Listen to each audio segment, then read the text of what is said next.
Om Namo Bhagavate Vasudevaya. Om Namo Bhagavate Vasudevaya. Hare Krishna.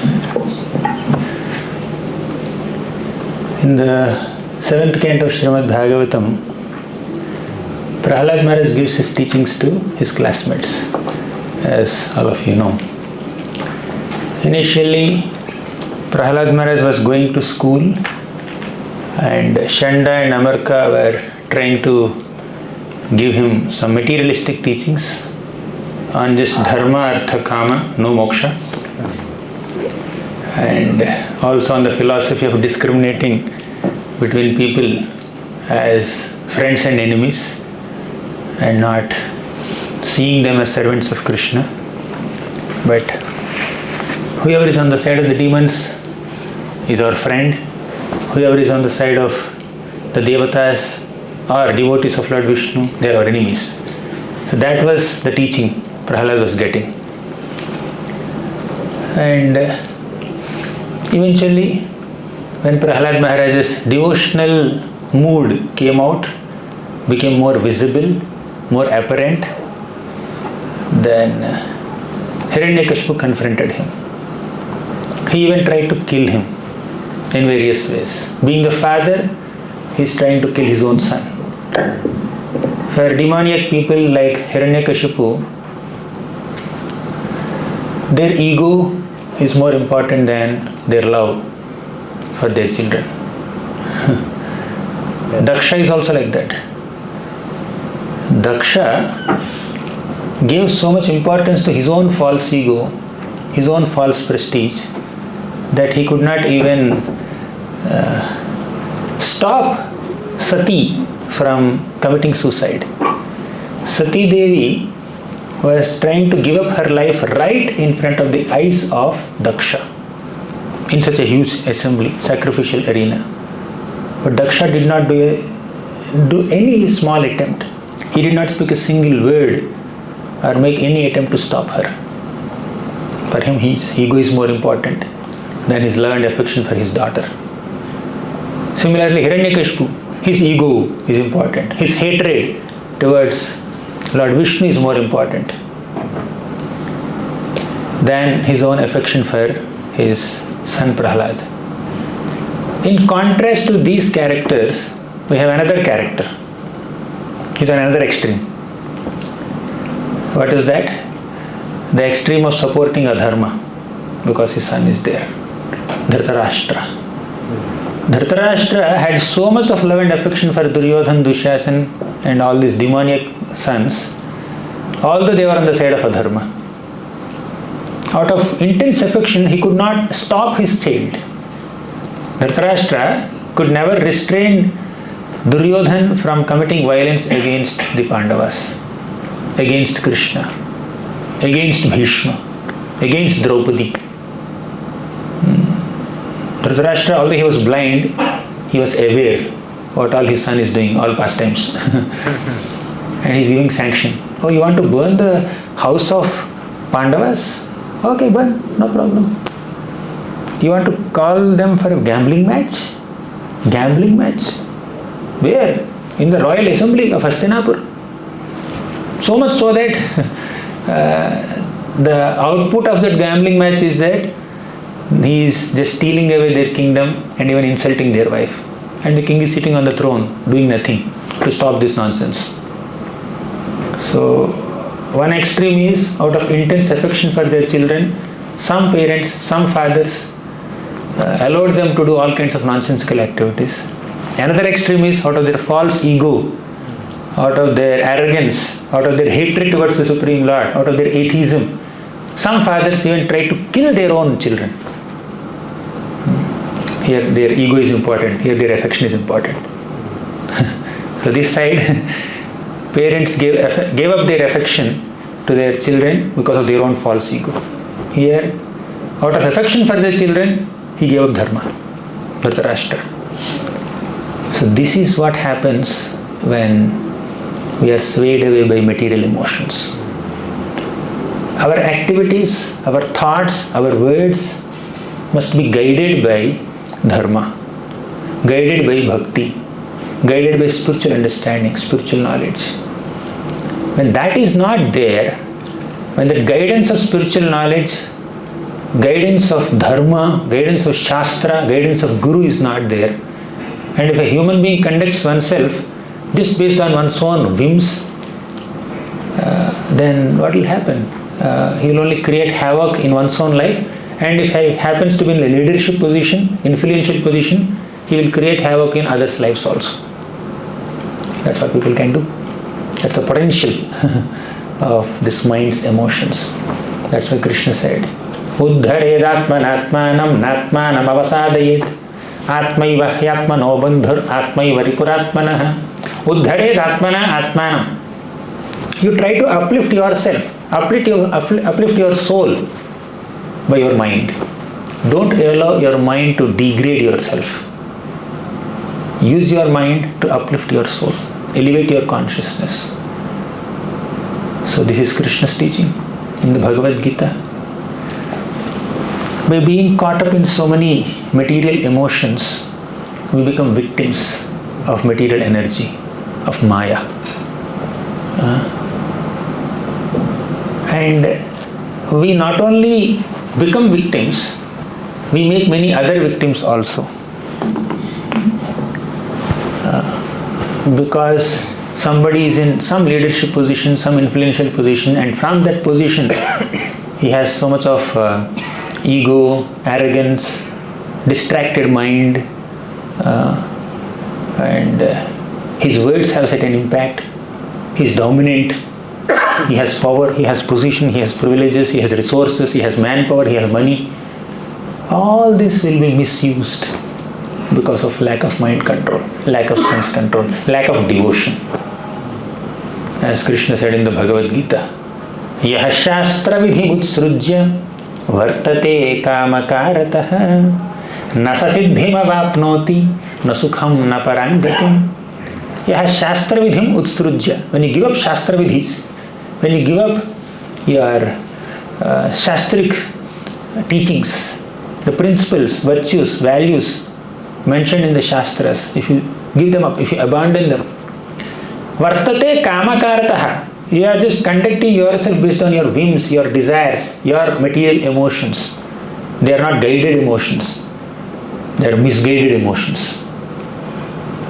If your decisions are not guided decisions, if your decisions are misguided decisions, they will impact your life, they will impact others' lives also. Ajamil made a wrong decision to give up his own parents, give up his own chaste wife coming from a respectable family and sit with that dasi. That impacted his own life. But there are some celebrities. They are not like simple brahmanas like Ajamil sitting in one corner in Kanyakubja city. He is just one little brahmana in one little house. He is not a king, he is not a leader, he is not a sage, he is not a prajapati, he is not a manu, he is not a devata. He is not in an influential position. Therefore, his mistakes affected him and his family. That's all. But there are some bigger people, top people like Indra. Indra does a mistake. He receives a garland from Durvasa Muni and he throws it away. And right in front of Durvasa Muni's eyes, Indra's elephant Ayurveda tramples that big garland under its feet. What was the result of this? All the devatas lost their positions. One devata's mistake, all the devatas lost their positions. One Prajapati's mistake, Diti and Kashyapa did a mistake, and they gave birth to Hiranyaksha and Hiranyakashipu. They tormented the entire universe. And somebody is in a very high position, from there he does a mistake, it impacts the lives of hundreds of people. And a low profile person does a mistake, it impacts his life and maybe 2-3 other people also. So, but when you are in a leadership role, there is a bigger problem. So, all this happens because of the influence of Maya.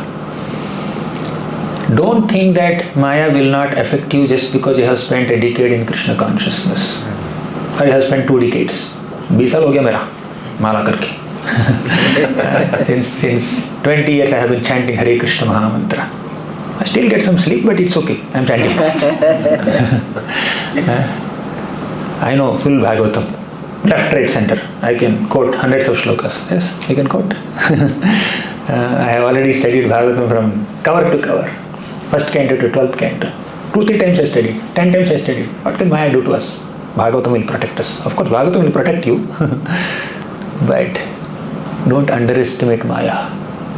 As Krishna said in the Bhagavad Gita, Daivi hesha gunamayi mama maya duratyaya mame vaye prapadyante mayam etam tarantite. This gunamayi Maya, this material energy filled with sattvagun, rajogun, tamogun, is not so easy to surpass. Maya will suppress you, oppress you, dominate you. But we cannot oppress or suppress Maya. We cannot overcome Maya unless we take shelter of Krishna. And taking shelter of Krishna is not just once done. It's a constant endeavor. Yes, Lord Ramachandra said, Satkriteva prapannoyam tavasmiti chayachati abhayam sarvada tasmai dadam etadvratam mama. Lord Ram said to Vibhishan, to everybody, even if once somebody surrenders unto me, saying that, oh Lord Ram, I am yours, I will take care of him. I will give him abhayam, sarvada tasmai. But that once surrender is not just making one statement. So many people have made that statement. I surrender to you, Ram. All of us can say, oh yeah, come. Just once you say, I surrender to you, Lord, and Ram will take care. Yes, he will take care, but that one surrender, expression of surrender once, must be a lifelong commitment, eternal commitment. Not just saying it. You should mean what you say and should act according to what you say. So Ram's instruction is not so cheap. It's not. It gives a sense of hope, but not that easy. It's not just saying it; it's doing it. Abhayam sarvada tasmai dadam etadvartamama. Yes, the Lord is willing to protect us when we surrender ourselves, and that surrender has to be consistent and constant, not intermittent. Not once in a while. Today I surrender, tomorrow I take a break. So Maya is very powerful. You see in the Bhagavatam, 5th canto, the residents of Jambudvipa offered this prayer. Vadanti Vishwam Kavayasmanashwaram Pashyanti Chadhyatma Vido Vipaschitaha Tathapi Muhyanti Tavajamaya Subhismitam Krityamajam Natosmitam. You remember the shloka? Senior batch. Junior batch is always saved. Vadanti Vishwam, you don't know? 5th canto. You remember? Tell me the meaning. The learned scholar. He's giving you mic. He wants to hear you loudly. The scholar person, they always say that this Vishya or world, it is the illusory creation of the Lord. They are telling, they are sharing, preaching and seeing as a illusory creation only. But although they are speaking like this, but they are being caught up. Correct. Give a big hand to Rasikaraj Gopinath. Vadanti Vishwam Kavayasmanashwaram. There are so many kavis, philosophers, scholars, pandits, poets. Vadanti, they speak, they preach. What do they preach? Vishwam Kavayasmanashwaram. This Vishwam is Nashwaram. This universe is temporary. This is perishable. This body, which is a part of this universe, which is just a combination of earth, water, fire, air, ether, which is just a combination of these 5 material elements, this is perishable. So they are convinced about the temporary nature of this material world. They will convince others also. They will preach also. Pashyanti chadhyatma vido vipaschitaha. Because they are very advanced in bhakti, pashyanti, they perceive. They perceive the temporary nature of this material world and they preach about it also. However, tathapi muhyanti tavaja mayaya. Tathapi, still muhyanti, they get bewildered, they get confused, they get allured, they get tempted. By what? Tava aja mayaya. O Lord, Oh Aja Lord, oh unborn Lord, your Maya will bewilder them also. They understood that this world is temporary. They are convinced about it. They are convincing others also. They are preaching also. Still, Maya is so powerful that Maya will attack them also. Just because you are studying Bhagavatam or teaching Bhagavatam, preaching Bhagavatam, writing thesis, learning shlokas, don't think that Maya will not attack you. Maya is powerful. Suvismitam krityamajam natosmitam. So vismitam means Maya can completely bewilder us. So vismitam. So one can never underestimate Maya. So why even someone who has spent so much time performing bhakti gets distracted, gets allured? The reason is the lingering material desires are still there. I am saying this, not that I don't have the desires. Lingering desires are still there. But sadhaka is one who is not one who doesn't have any material desires, is one who can control the material desires, who can channelize that tendency to desire something or do something towards something positive. Yes, desiring propensity is there, acting propensity is there, working propensity is there, but all these propensities are diverted towards Krishna, towards Guru's service. Our sense gratificatory desires are like ripples on a river. Where does it come? Tell me the reference. This analogy. Yat pada pankaja palasa vilasa bhaktya. Correct. One more big hand. Yat pada pankaja palasa vilasa bhaktya karmashayam grathitam udgrathayanti santaha tadvanna riktamatayo yatayo piruddha shroto ganastavaranam bhajavasudevam. In this purport, I am not going to give the meaning of the shloka now. You already studied it. In this purport, Prabhupada writes that our sense gratificatory desires, our material desires are like ripples on ocean, ripples on river. They will never stop. Ripples on a river will never stop, but when the river meets the oceanic tides, the high waves of the ocean will overpower these insignificant ripples. That ocean is compared to Guru. The waves of the ocean are compared with Guru's desires to serve Krishna, Guru's plans to serve Krishna. Just as the insignificant ripples on a river are vanquished, are overpowered when the river meets the ocean, similarly, the insignificant material desires of a disciple are vanquished when a disciple renders service to Krishna under the guidance of Guru. So, we have hope. We have, although Maya is very powerful, we still have hope. We may fall. We may get distracted. We may get deviated. That's what sadhaka bhakti is. Sadhana bhakti is. Sadhaka means not one who is never distracted. He gets distracted, but he'll come back soon. He'll fall, but again he'll take shelter of the ground and he will get up again. So falling down, getting up, falling down, getting up. That is sadhaka life. But once you are siddha, no more falling down. Always walking. So distractions are there, but ensure that they are momentary distractions and not long-term distractions. When long-term distractions are there, completely overwhelming us, then it's very difficult to come out of that loop of bad habits, loop of distractions, allurements, temptations.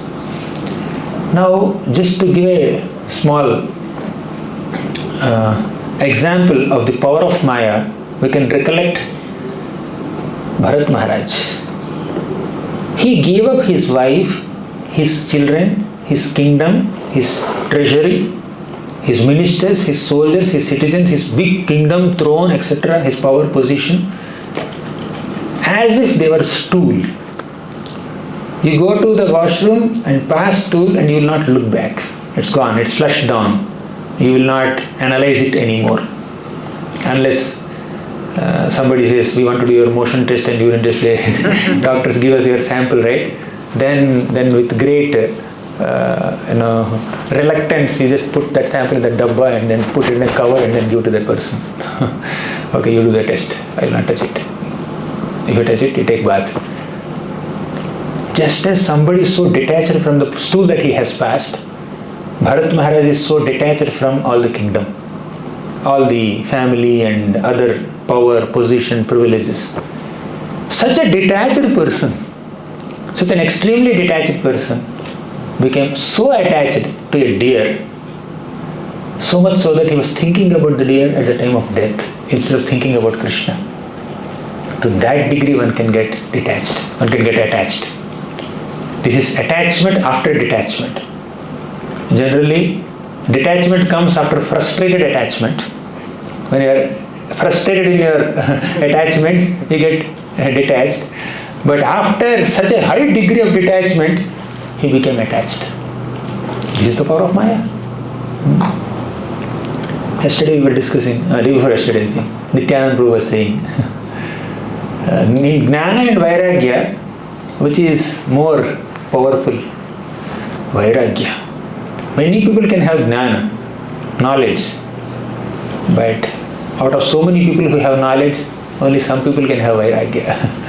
That's why sannyasis are given more respect.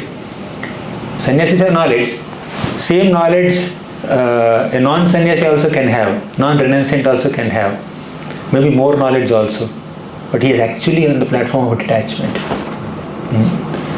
So, anyways, point is, even after detachment, attachment can come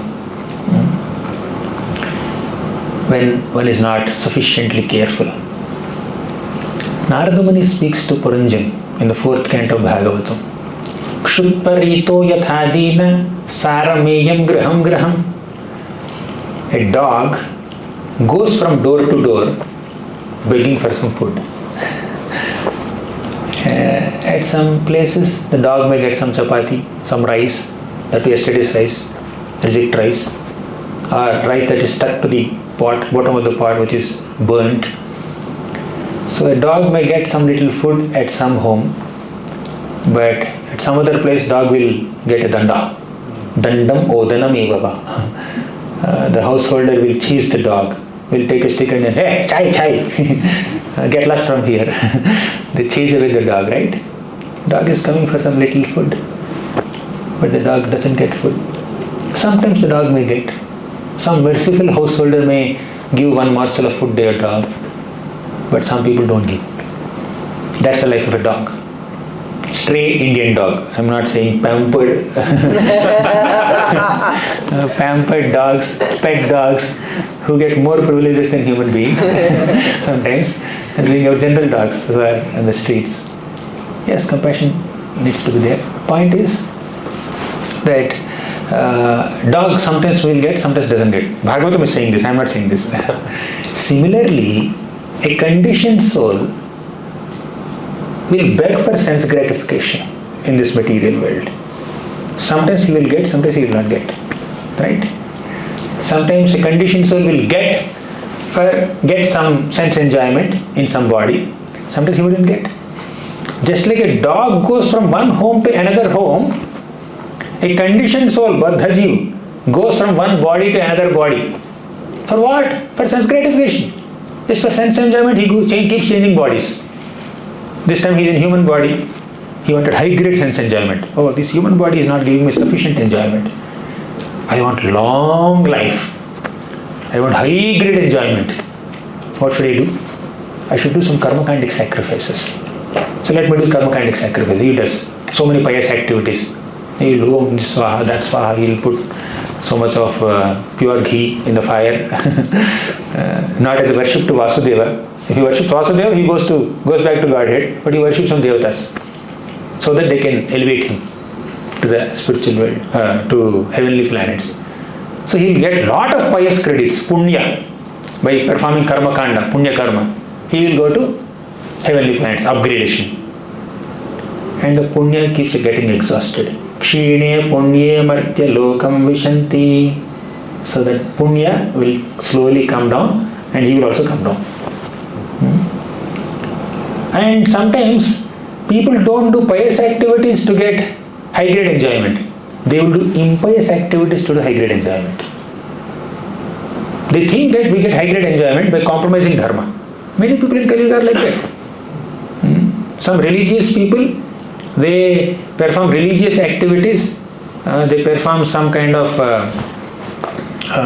pseudo-spiritual activities or some karmic activities, some vrata, some japa, some tapa, some homa, some yajna, some pradakshina, some this puja, that puja, this offering, that offering, all for extra prosperity on a material plane. But some people, they don't believe in all these rituals and all that. They do sinful activities. I want to become very rich. What should I do? Some people will work so hard, honestly. Some people will loot a bank. Right? In both ways, aim is same. Sense gratification. I want more wealth. Either I loot from somebody or work so hard, like a donkey. Two options. So, this Duryodhana wanted high-grade sense enjoyment. He wanted to be the king of Hastinapur. What does he do? He cheated. He arranged a gambling match. He cheated Pandavas, took away their kingdom. Some people want sense enjoyment like that. Aim is same. Aim is high-grade material enjoyment. But some people choose the path of Papa. Some people will choose the path of Punya. When will we transcend this Papa Punya?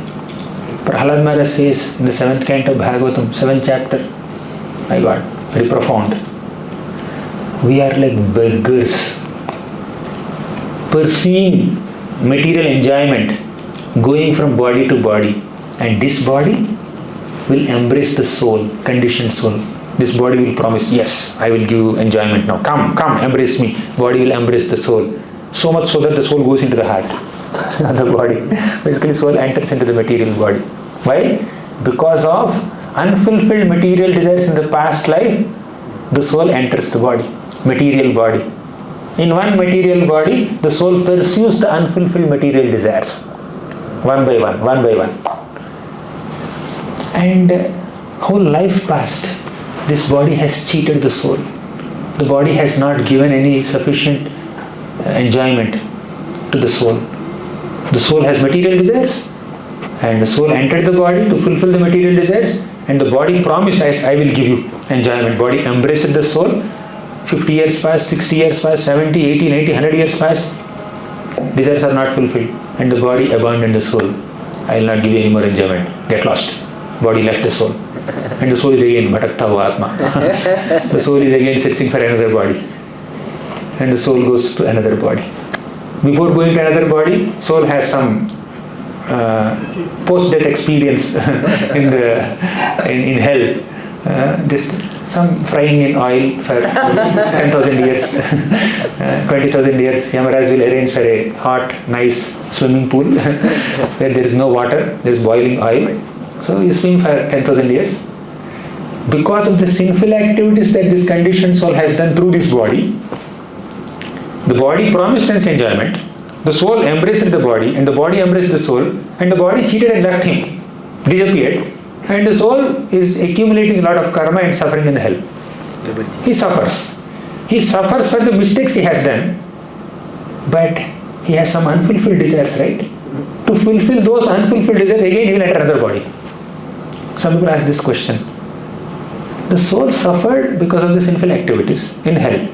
Why again he has to take birth? Suffering is for the sins you have done. But taking another birth is for the desires that are still left. Despite suffering so much, despite not getting the expected enjoyment, still the desires to enjoy are there. So to fulfill those desires, he again enters another body. That's what Vidura says in Bhagavatam, 3rd canto, 5th chapter, junior batch. Where is junior batch? Tell me, 3.5.2. What was the first question asked by Vidura to Maitreya? You just read it yesterday, day before yesterday? Every time senior batch is getting humbled in front of junior batch, let me humble the junior batch also. Yes, he's seeing Ratnamala there. Sukhai, yes, Prabhu. Same, he's confirming. Sukhaya karmani karoti loko natai sukham vanyaduparamam va vindeta bhuyastata eva dukkham yatatra yuktam bhagavan vadinna. Sukhaya karmani karoti loko. People in this world perform so many activities for sukha. Do they get sukha? No. They get dukkha. Because they are getting dukkha, will they stop their endeavors for sukha? No, they will continue. You aim for this, but you got this. So I am not getting this. Every time I am getting frustrated. Okay, let me just give up the desire. No, the detachment will not come. Although you are not getting this, you still aim for this only, multiple times, repeatedly. And in that repeated attempts to fulfill your unfulfilled desires, you keep on taking so many bodies, so many forms. That's what Prahalad Maharaj says. The body embraces the soul, promises sense enjoyment, and cheats him thoroughly, and abandons the soul. And the soul, to pursue the left out desires, he has to find another body. Isse kuch kaam nahi hua, aur kuch chahiye. Then he'll find another body. The material, the human body did not satisfy the tongue of a meat eater. Because body has certain capacity, right? Can you eat as much as a lion can eat? You may be addicted meat eater, but no addicted meat eater can use this human body to eat so much meat like a lion. The desire is so intense. And the Lord will facilitate. Okay, fine, become a tiger, become a lion, become a jackal, become a fox. You will get greater facility to fulfill this desire to eat meat. Everybody who is eating meat is inviting this destiny upon themselves. So to fulfill all these unfulfilled material desires, one has to take birth again and again and again. All the people have knowledge, still because of lack of sufficient purification, the lingering material desires will again instigate the soul to pursue some sense gratificatory activities. However, the hope for such a soul is, if he has done some little bhakti, that bhakti will save the person. At least he will not go to hell. And that bhakti, whatever little bit of devotional service he has done, sincerely or insincerely, attentively or inattentively, that will save. That's why akamaha sarva kamo va moksha kama udaradhi tivrena bhakti yogena yajeta purusham param. Akama, you don't have any desires. Sarva kama va, you have all kinds of desires. Moksha kama, you are specifically desiring liberation. Whatever category you may belong to in these three categories, tivrena bhakti yogena, perform bhakti unto Krishna, unto Adhokshaja. That will save you. No karma kanda can save us. No jnana kanda can save us. No ashtanga yoga can save us. No deep meditation, breathing exercises, pranayam will save us. No austerities will save us. आराधितो यदि हरि तपसा ततः किम, नाराधितो यदि हरि तपसा ततः किम, अंतर्बहिर यदि हरि तपसा ततः किम, नांतर्बहिर यदि हरि तपसा ततः किम. If you are not doing aradhana of Hari, what's the use of your tapasya? So many austerities, so much of fasting, what's the use of that? So devotion to the Lord is the ultimate solution, and we are getting access to that. We are getting access to that privilege to perform devotional service unto Krishna by the mercy of Lord Chaitanya Mahaprabhu, Srila Prabhupada, and all the great Vaishnava Acharyas. Otherwise, life will pass. So many opportunities for realization will pass. We will remain stagnant in our devotional service. Advancement in devotional service is not assessed by the amount of your accomplishments. Advancement in devotional service is assessed by how much are you detached from matter, how much are you attached to Krishna. Someone who is attached to Krishna may not accomplish so much on a material sense. Oftentimes in our pursuits, even in spiritual life, we may consciously or unconsciously focus on something that may not be so relevant for our soul. and we'll miss out on what truly matters to us. While pursuing so many unnecessary things, we'll miss what is of true value in our bhakti. So one should not miss this opportunity. So one should constantly remind oneself, and the best way to remind oneself of what truly matters to us is to be in touch with sound vibration, Shravana Kirtana, to discuss Harikatha with devotees. If you are only discussing some mundane subject matters or even some practical subject matters which fall under the purview of Krishna Seva, still, if we don't sufficiently contemplate on or discuss about core spiritual subject matters of Krishna's Nama, Rupa, Guna, Leela, and the core philosophy of life, spiritual life, then we will be swayed away by the currents of Maya. If a person at the level of Bharat Maharaj can get distracted in bhakti, what to speak of a struggling sadhaka? If someone at the level of Ajamil,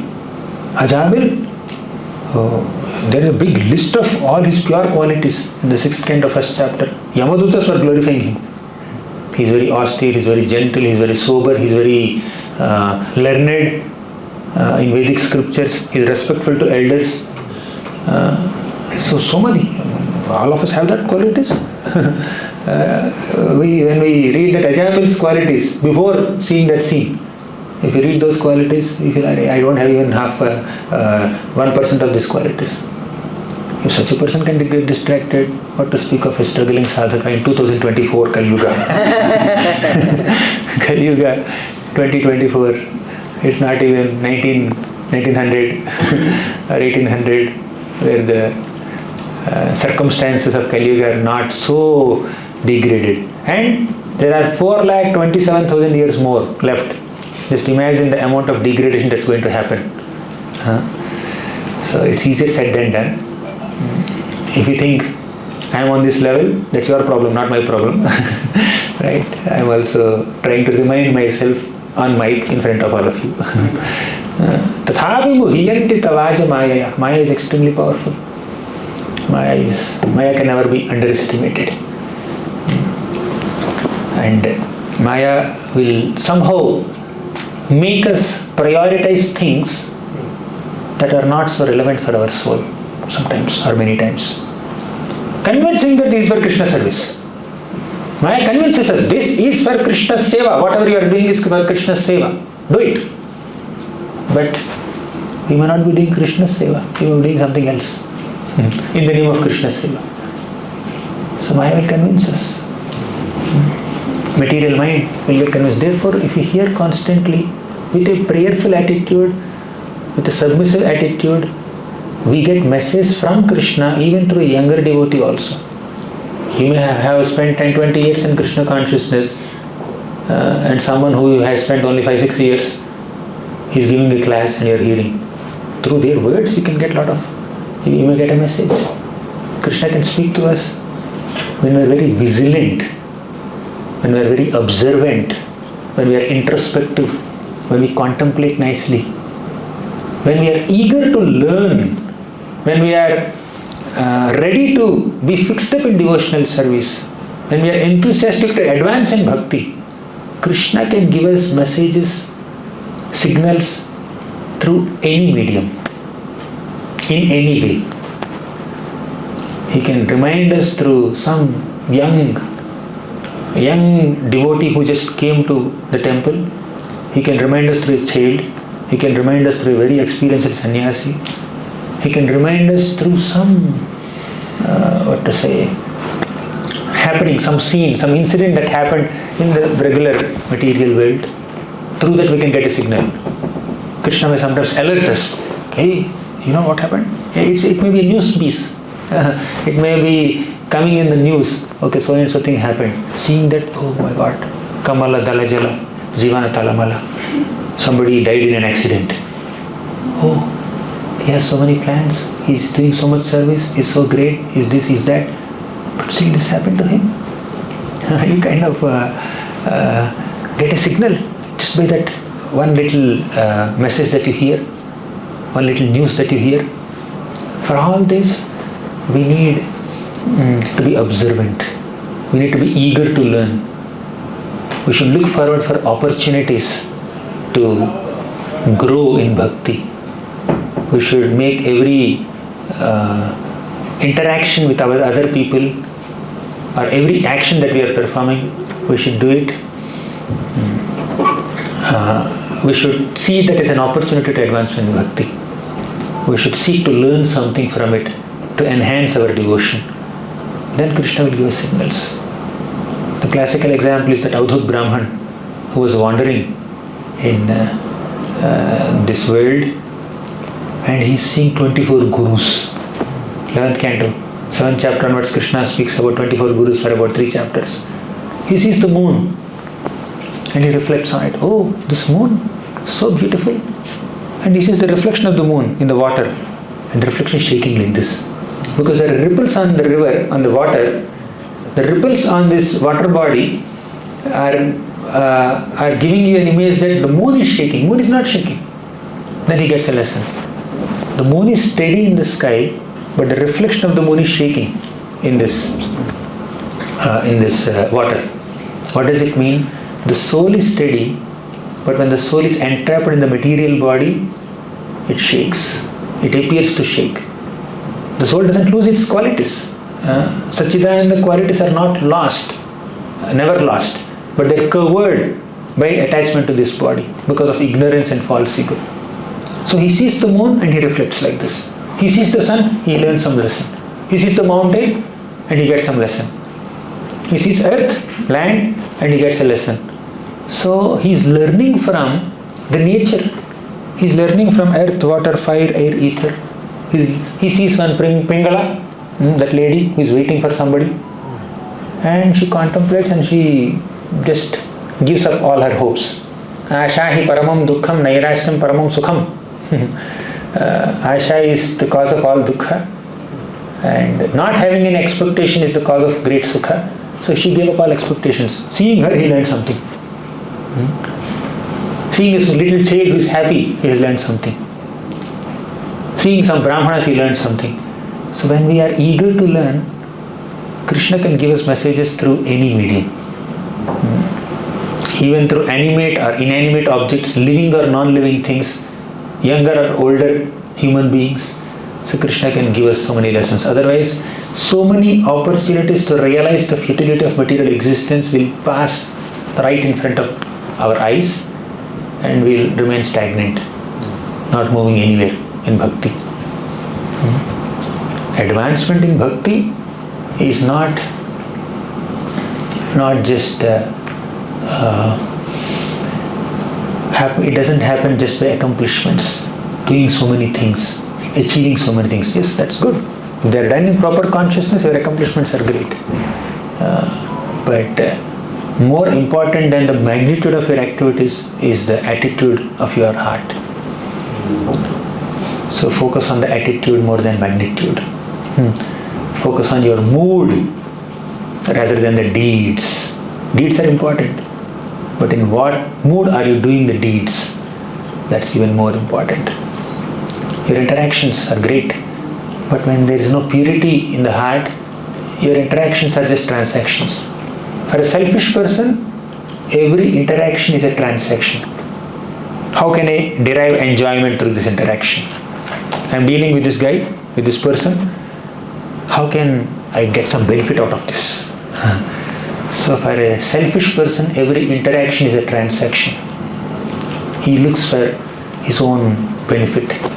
But for a selfless person, every interaction gives him a scope for learning, gives him an opportunity to serve. A mature and selfless person sees his interactions with other people as opportunities to serve and opportunities to grow, not opportunities to exploit for one's own selfish motives. What is politics? Whatever you do with selfishness is politics. You may not be a politician. officially. But whatever we do with the selfish intention is politics. So many opportunities to serve are made into mere politics.